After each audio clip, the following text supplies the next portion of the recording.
Mau nikah tuh cobaan tuh bukan hanya pokoknya dari kadang-kadang tuh bisa datang dari orang-orang. Pasangan muda Thorik Halilintar dan Alia Mas Said akan segera memasuki fase baru dalam kehidupan.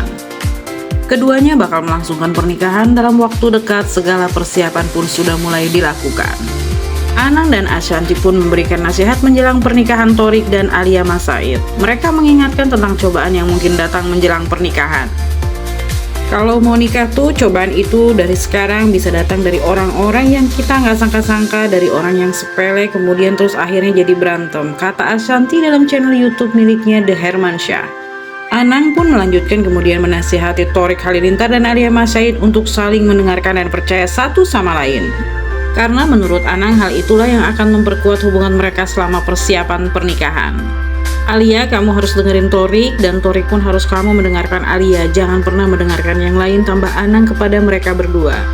Anang Hermansyah melarang keduanya untuk tidak menanggapi komentar orang lain. Tujuannya agar Thorik dan Alia tidak tersulut oleh perkataan orang lain yang bisa saja menimbulkan perselisihan. Terlebih lagi karena Thorik Halilintar dan Alia Mas Said kerap mendapatkan komentar negatif sejak awal berpacaran. Pokoknya sampai nikah baru dengerin orang lain boleh deh. Kalau belum jangan dulu, asli jangan dulu. Gara-gara teman ngomong aja kamu bisa tersulut, tegas Anang Hermansyah.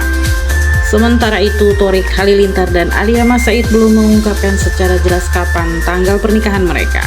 Keduanya akan menggelar acara lamaran terlebih dahulu sebelum menikah. Pokoknya apapun aku cuma pesen kamu dengerin dia dengerin kamu. Jangan denger yang lain. Ya, tuh, Pesen aja. jangan lain.